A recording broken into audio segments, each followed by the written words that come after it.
हमने टॉपिक लिया है tribes, nomads and settle community.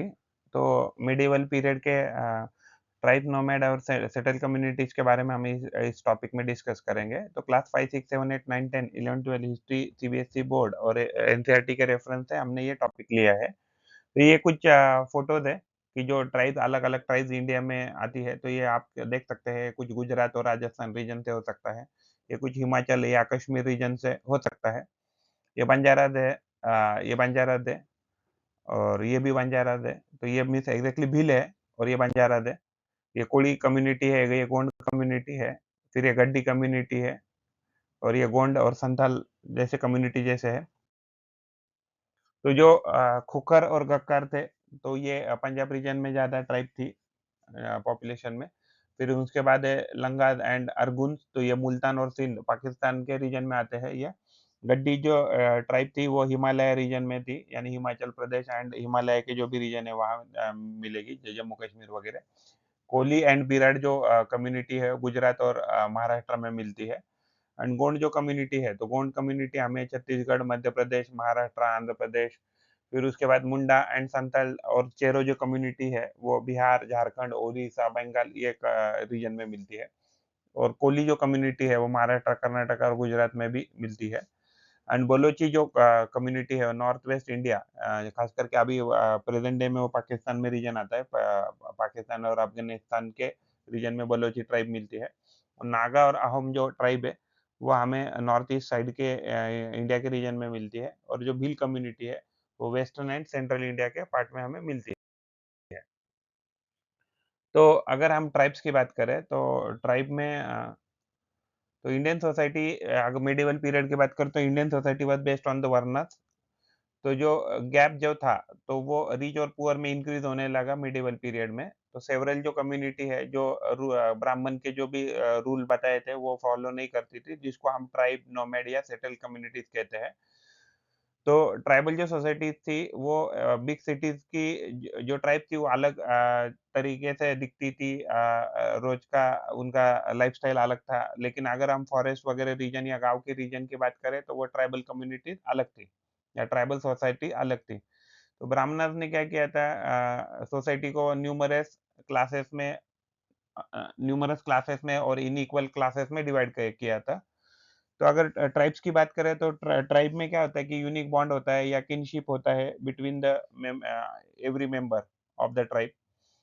तो ट्राइबल जो ग्रुप होते हैं वो जॉइंटली लैंड होल्ड करते हैं एंड वो डिवाइड करते हैं the land between the household as per their own rules.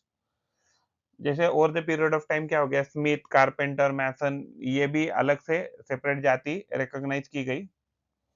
तो क्षत्रिय जो है, तो क्षत्रिय में से राजपूत जो क्लैन है वो बहुत पावरफुल हो गया bye 11th and 12th century. तो Rajput clan are also part of a tribe, nomad and settle community only. And they were belong to the lineage. तो राजपूत जो थे, तो दे बिलोंग टू हून, चंडेलाद एंड चालुक्य। तो इनके जो एंसेस्टर है, तो ये हमें पाए जाते हैं कि हून, चंडेलाद या चालुक्य राजपूत के। तो पीपल जो रूल जो सोसाइटी ने दिए है वो फॉलो नहीं करते हैं, उसको हम ट्राइबल सोसाइटी कह सकते हैं। तो उनका ऑक्यूपेशन मेजरली फार्मिंग होता है। मीन्स उस टाइम पे फार्मिंग था, एग्रीकल्चर था एंड हंटर और गैदरर, ये ऑक्यूपेशन था। तो सम ऑफ द ट्राइब्स जो उनकी नोमैडिक थी ट्राइबल में, तो जो एक प्लेस से दूसरे प्लेस पे कंटिन्यूअसली ट्रैवल करती थी। जो लिविंग जो होती थी उनकी, वो रहते थे फॉरेस्ट में, हिल एरियाज में, डेजर्ट में या अदर ऐसी जगह में कि जहाँ आसानी से पहुंच ना सके। तो जो ट्राइबल सोसाइटीज़ है, उन्होंने अपना कल्चर और हेरिटेज प्रिज़र्व किया है थ्रू ओरल ट्रेडिशन। तो इसकी वजह से क्या होता है कि जो उनका ओल्ड हिस्ट्री है, तो ओल्ड हिस्ट्री हमें ज़्यादा पता नहीं है, क्योंकि वो क्या इनएक्सेसिबल प्लेसेस पे रहते थे। तो या tough tough to access places में रहते थे। इसकी वजह से उनके बारे में ज़्यादा हिस्ट्री में लिखा नहीं गया है। तो जो ये ट्राइब्स होती थी और जो पावरफुल कास्ट बेस्ड सोसाइटीज़ है, तो उसमें क्या होता था, क्लैशेस होता था फॉर द रिसोर्सेस। तो इनके बारे में बहुत कम लिखा गया है हिस्ट्री में। तो बहुत सारी जो ट्राइब्स हैं, over the period of time क्या हो गई कि पॉलिटिकल ग्रुप बोल के इमर्ज हो गई and they went under the change due to interaction with Hindu community and Islamic society. Hindu society and Islamic society के साथ इंटरैक्शन करने के बाद उनमें क्या हो गया, बहुत सारे चेंजेस भी आ गए। तो राजपूत जो क्लैन है, वो रूलर बन गया, तो इसकी वजह से क्या हो गया कि it it set an example for other tribes also, and the other tribes also fought for the kingdom and to become a ruler. तो जो पैस्टोरल नोमैड होते हैं, वो एक प्लेस से दूसरे प्लेस पे कंटिन्यूअसली उनका हर्ड ऑफ एनिमल को लेके घूमते रहते हैं। मेजरली वो सर्वाइव करते हैं मिल्क प्रोडक्ट पे, और वो एक्सचेंज करते हैं, तो एक्सचेंज करते हैं, घी करते हैं, वूल करते हैं विद अदर फार्मर या peasant for for grain, for cloth and for utensil या अदर थिंग्स के लिए। जो बंजारास होते हैं, तो these are the most important trader nomad थे मेडिवल पीरियड में। तो जो भी उनका कैरावान है, उसको टांडा कहा जाता है। तो सुल्तान जो अलाउद्दीन जो खिलजी थे, तो वो ही use them to move the grains to the city market from village और रिमोट एरियाज। तो वो जो पेस्टोरल नोमैड है, तो वो रियर करते थे एंड सेल करते थे एनिमल्स को, जैसे horses, cattle, sheep, to prosperous people. उसके बाद medieval period, changes in caste system.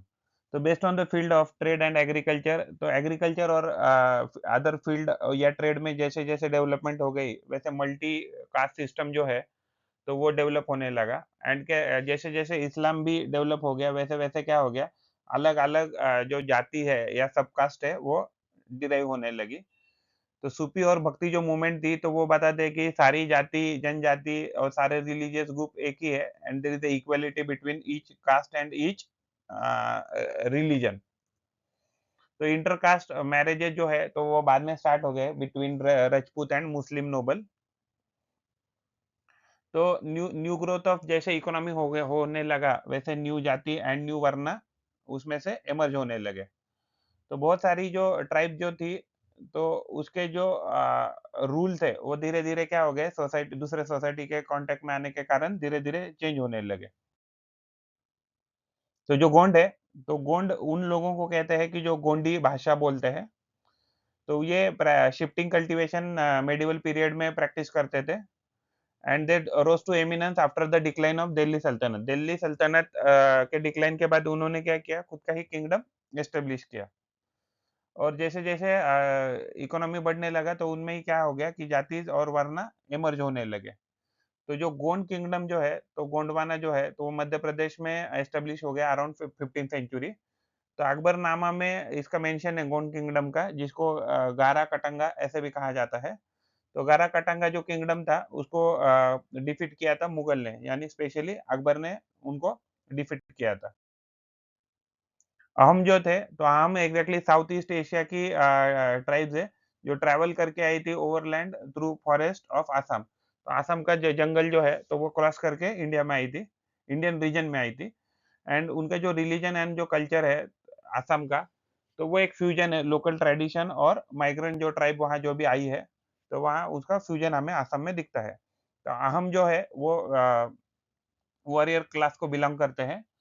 तो exactly before establishing their own rule, they build roads and irrigation system, यानी कि पहले से ही वो डेवलप्ड थे, ऐसे कह सकते हैं हम, in irrigation and road development process.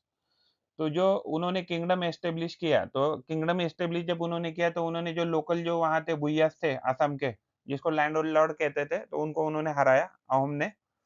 और उन्होंने फिर बाद में चूटिया और कोच हाजो जो किंगडम है, तो उनको भी हराकर उनको अनेक्स कर लिया उनके किंगडम को। फाइनली एग्जैक्टली जो मुगल थे, तो मुगल ने अहोम को हराया और अहोम का किंगडम मुगल एम्पायर में अनेक्स कर लिया। If you like the effort and information, then please like the video and subscribe the channel and provide your valuable comment in comment box or WhatsApp number 8055638591। Thanks for watching. Thank you. Keep learning, keep growing. पढ़ते रहिए, बढ़ते रहिए। Thank you.